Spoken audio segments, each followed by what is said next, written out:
Welcome once again to HRN Revive TV. I'm your host today, Arnold Threatt, and we will be continuing our look into the sons of Noah. But I feel like after the last session, we need to look at some things that we're going to be talking about that appear to be unrelated to the sons of Noah. But as we look at these, Yahweh divided up the nations after the flood into those three separate nations, Shem, Ham, and Japheth. So as we look at things that are related to all those in other parts of the Scripture, we look at the things that Yahweh is revealing to us about the things He's about to bring upon the planet. And true to who He is, He says, I never change. I'm the same yesterday, today, and forevermore. So the principles that He has established for us to look at in His Word apply to us in our lives today. And I want us to look at these things from a perspective as we are preparing ourselves in our generation to be the bride of Yeshua. And should He tarry and not come in our generation, we're going to cover the things that we do now that help our sons and daughters to be who they are supposed to be in their generation as the bride of Yeshua. So the place that I would like to start here is in the life of David, because David, in my understanding of the character of David, is a very real picture of you and I and the things that we are facing in our lives as His chosen, set-apart people. And David, like us, has a whole lot of things in his life that he made bad choices on, but as we see in those things, he cleans up his act, so to speak, and makes things right. So I'd like to begin our journey here with David, which will cover several of our times together in 2 Samuel chapter 21. So if you will take the time there to look at that in your scriptures, we'll be beginning in verse 1. And here we are. And there was a famine in the days of David 3 years, year after year. David sought the face of Yahweh, and Yahweh said, It is for Saul and for his bloody house, because he killed the Gibeonites. Now, in our day, there's also famines, and there are more famines to come, and there's obstacles in our way, things that Yahweh is bringing into our lives for us to deal with. And here we see a pattern and principle set forth in Yahweh's Word by Yahweh Himself as we look at what David did. He realized that if he were in the good graces, if you will, of the creative universe, Israel should not be having a famine. But here, after 3 years of famine, he recognizes that, and he pursues the heart of the Father, and the heart of the Father says, it's something that happened in Saul's day where he killed the Gibeonites. And just as a reminder for us, the Gibeonites were those that Joshua made an ill-fated covenant with, who portrayed themselves as coming from a long way away, but yet they were right there in the middle of things.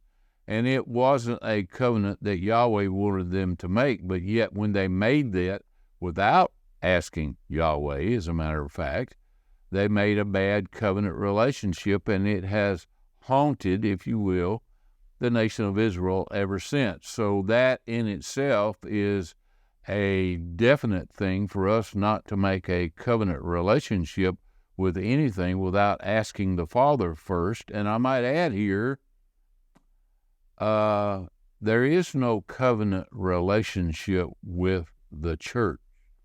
Now, I know there's a lot of people who would take issue with that, but I would say that the only covenant that Yahweh made with a people group was with Abraham and the subsequent nation of Israel, and that their descendants, which we are, if we are covered by the blood of Yeshua, walking by his anointed spirit, and keeping the teachings and instructions of the Father. So that is the clarification that I present to you, that he never had a covenant relationship with the church per se, but he does have a covenant relationship with his people. So in verse 2 here we pick up, and the king called for the Gibeonites and said to them, as to the Gibeonites, they were not the sons of Israel, but of the remnant of the Amorites, and the sons of Israel had sworn to them. And Saul sought to strike them in his zeal for the sons of Israel and Judah. And David said to the Gibeonites, what shall I do for you?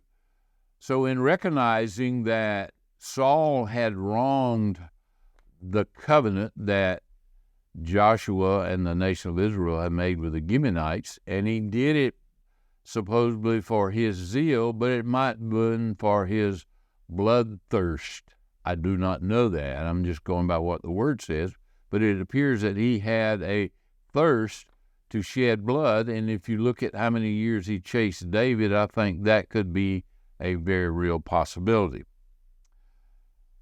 But in verse 3, we see David says to the Gibeonites, what shall I do for you? And with what shall I atone?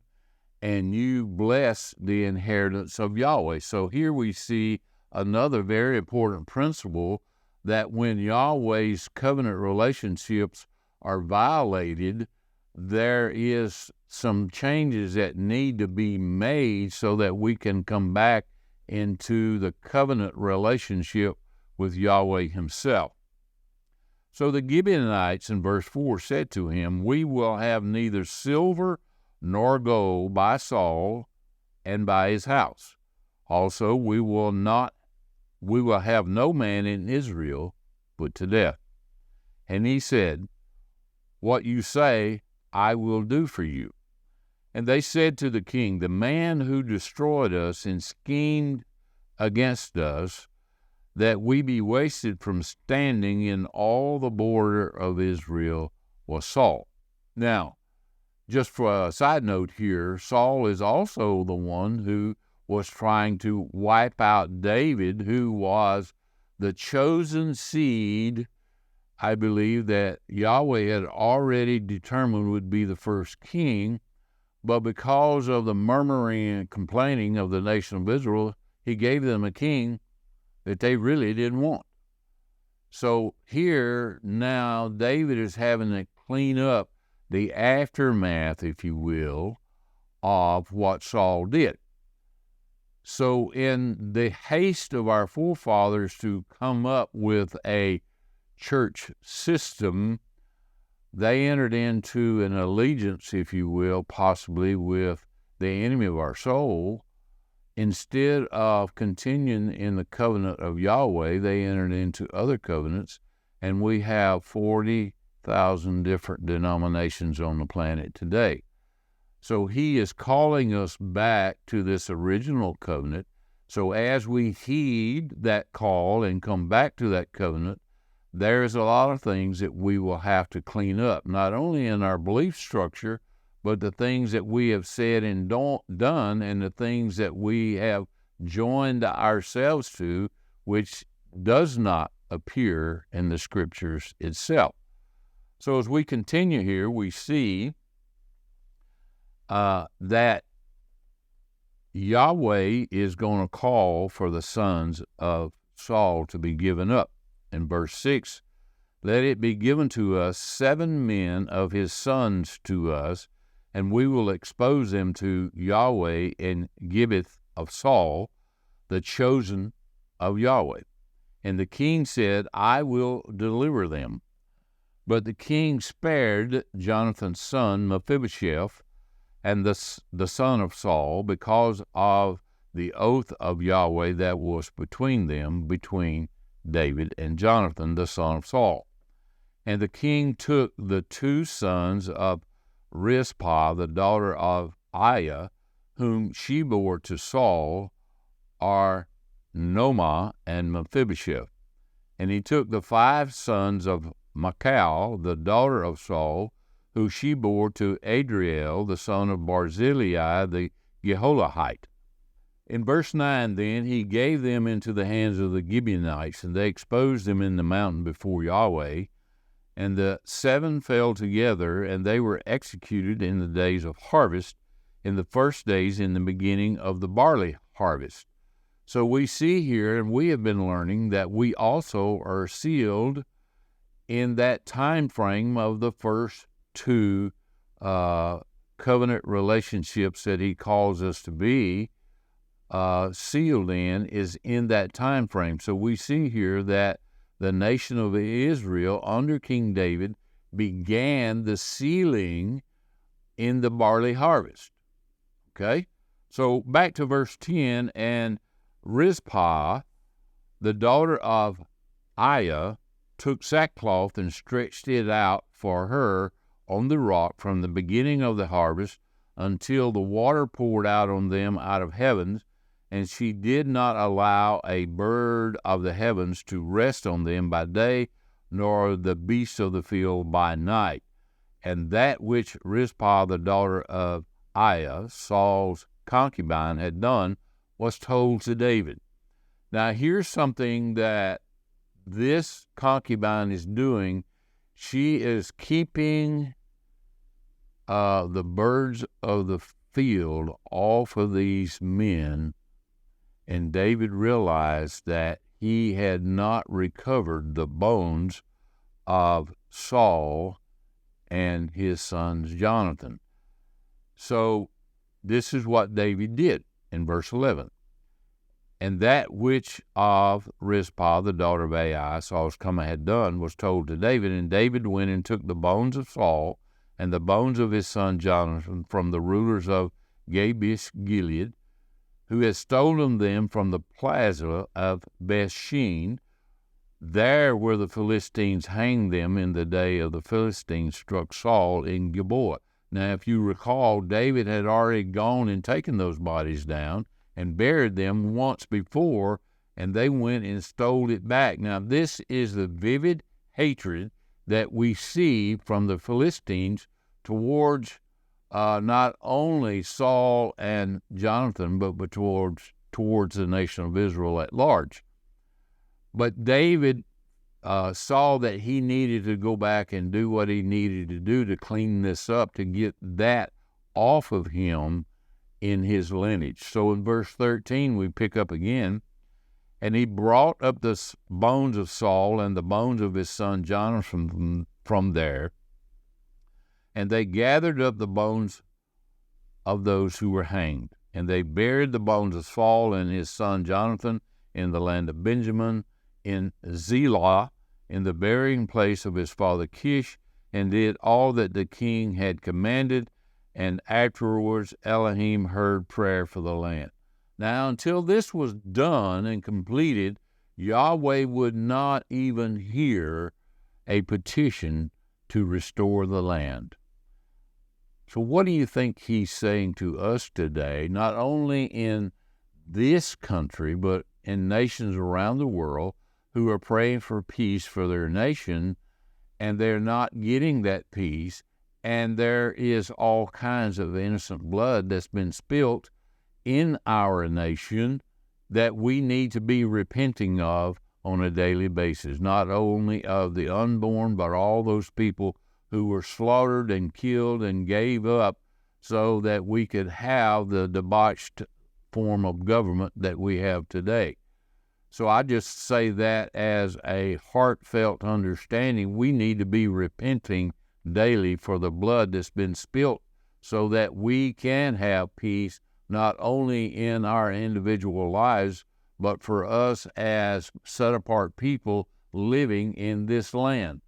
So as we continue here in verse 15, again, the Philistines warred with Israel. And as we go on and finish this chapter out, we see that not only did the Philistines come against, but Yahweh listed the 4 remaining relatives of Goliath and who killed each and every one of these and eliminated them from the ranks of the Philistines, which took away a large amount of the strength that was given against Israel from the Philistines. Now, the question here is, Yahweh removed all the giants of the land. What must we do then to remove the giants that we face today that are not physical giants so much as they are spiritual giants, and the things that we have made to be giants in our own belief structure by going after other Elohims and following them and going to the high places just as Israel did in their day. He desires for you and I to have all those giants that are in our lives to be removed. Now, I want to say this here. We are about to connect what David did here with Ephesians chapter 6, 10 and following. Because in Ephesians chapter 6 and 10 and following, I'm going to read that to us, and we're going to see all the elements that we are to put on as protection and as elements of war, battle, if you will, in our day, are all elements of the high priest. And the high priest that you and I have is Yeshua himself. So all these garments are representative of the strength of armor that he desires to place on us that will give us the strength to carry out the battle that we are about to face. And I am going to share that part with you as well in this session as to which battle we are to be facing. So let us read Ephesians chapter 6, starting in verse 10. For the rest, my brothers, be made powerful in our Master and in the might of his strength. So he identifies whose strength we're going to be operating in. It's the strength of Yeshua, our Master. And all these elements here, there are elements that he desires to give us. It is his strength that he's giving to us. Verse 11 goes on to say, put on all the armor of Yahweh for you to be able to stand against the strategies of the devil. For our conflict is not with flesh and blood, but with the principalities and with those in authority and with the possessors of this dark world and with the evil spirits that are beneath heaven. So it's the demonic spirits that operate in the realm between heaven and earth here that have been given dominion here to afflict those who do not have an eternal relationship with the creator of the universe. And continuing in verse 13, he says, because of this, take up all the armor of Yahweh that you may be able to resist the evil one, and being prepared, you shall prevail. What a strong word to be embracing that we have been given to us. You will prevail if you do what this word is saying for us to do. Verse 14, then stand firm, having girded your loins with truth, and having put on the breastplate of righteousness, and defend your feet with the preparation of the gospel of peace. Above all, take up the shield of faith, with which you will be able to quench all the flaming darts of the evil one, and also put on the helmet of salvation, and take the sword of the Spirit, which is the word of Yahweh, through all prayer and petition, praying at all times in the Spirit, and watching to do this same thing with all perseverance and petition concerning all the saints. Now, I would say to you that each one of these elements of this garment are things that we fight to put on in order to engage in this eternal battle against these principalities and demonic entities that are being revealed in men and in governments. So each one of these things are areas in our life that we have to get cleaned up, as we see that David was going to be doing here in this session and the next two following sessions that we're going to be engaged in. And the reason is this. Perhaps the strongest encouragement that we need, we find in the book of the Revelation of Yeshua, chapter 3, and starts in verse 7. And I want to read this to you because in order to engage in this battle at the very end as the bride of Yeshua, we have to have all these elements that are laid out here in Ephesians chapter 6. And because of the generational lifestyle choices that not only we have made, but those before us have made, we need to clean out all the bloody places in our lives in order to put on these garments. He's not going to put on these garments on any priest that has not been cleaned. So we have to go through the cleaning process to even put these garments on, to be able to stand between these principalities and Yahweh's chosen people that we're about to read about. So join me in Revelation chapter 3, starting in verse 7. This is a picture of us, his bride, in this end-time generation. And to the messenger of the congregation in Philadelphia write, these things says the Holy One, the true One, the one having the key of David, the one opening and no one shuts, and shuts and no one opens. I know your works.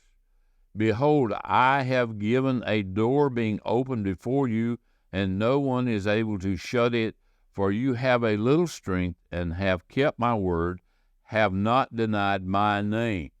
Now I want to stop right here and just remind us, we covered this congregational series, congregation by congregation, in a series that we have done on HRN Revive T. It's called The Road Home, and in that complete section we did a part here on each congregation, and in each congregation Yahweh identifies what time period these congregations were operating in, specifically by a clue in each one of those.